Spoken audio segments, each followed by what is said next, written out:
Hello everyone, I'm Jawan Strader. Watch NBC6 on our app, Roku, Apple TV, and YouTube. And here are the 6 things to know. A 21-year-old man in court accused of a vicious and deadly attack of an elderly woman.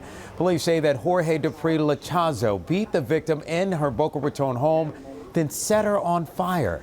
He was there to make a delivery for a washing machine she had just ordered when he suddenly snapped. The victim later died in the hospital after suffering multiple fractures to her head and severe burns all over her body. Police say Lachazo admitted to the beating, and they are still looking into a motive behind the attack. Well, toxic concerns leading to the closure of the proposed site for the Beckham Stadium, Melreese Golf Course. A report reveals that arsenic levels in the soil is twice the legal limit and above it. The study found that small pieces of tile, glass, and rusty metal. The Beckham Group said that it would spend $35 million to clean up the site, but according to Mayor Francis Suarez, the bill is closer to $50 million. Next month, the city will vote on whether to move forward with the lease agreement. A South Florida woman is accused of stealing money meant for a family in need. Jennifer Lacasse has been PTA president at Ada Merit K-8 Center in Miami for 2 years. Police say that she set up a GoFundMe account to accept donations for a family who lost their home in a fire. More than $8,000 was raised, but police say that the family received less than $6,000 of it. A suspect is charged with grand theft. Well, police made 2 arrests in connection to a rough robbery in Miami Beach. Tuesday, Grillo and Jonathan Peters are charged with strong-armed robbery. Investigators say that the pair stalked the tourist last week before robbing her of her cell phone, cash, and ID. Grillo is accused of being the lookout, while Peters reportedly carried out the attack. Well, the Broward School Board voting today to revoke the charter of a Davies school over safety concerns. The board voted to terminate the charter of Championship Academy of Distinction, which has nearly 600 students, because they failed to have either an approved armed guardian or a police officer on campus to comply with state law. For the first 2 days of school, there was no guardian or officer on campus. After the Marjorie Stoneman Douglas Public Safety Commission called them out, the school made arrangements with Davie Police for coverage. The board would now take over operations at the school. The Miami Heat holding the team's annual Golden Oldies auditions.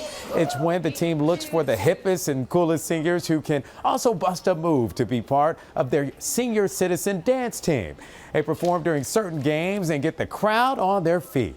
The team requires all dancers to be at least 60 years of age by August 20th.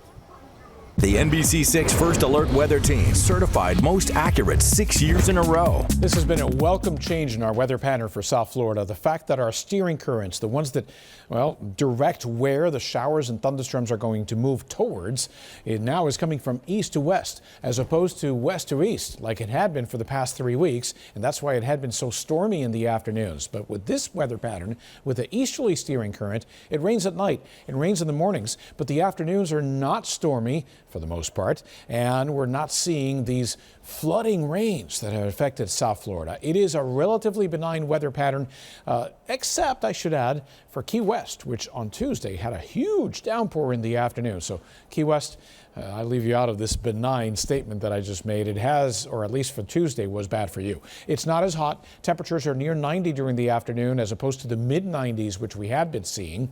The tropics, remarkably quiet. This is the quietest stretch we've had in the tropical Atlantic since 1982, at least for this time of the year, between July and August. Take a look now at the forecast as we look for what to see over the next couple of days here in South Florida. You'll notice overnight a couple of showers moving in on the breeze, and then as we head throughout the day on Wednesday, mid-morning, mid to late morning, a couple of widely separated showers. The afternoon, though, looks nice and bright. Again, the showers will be shifting on to the west coast in the afternoons.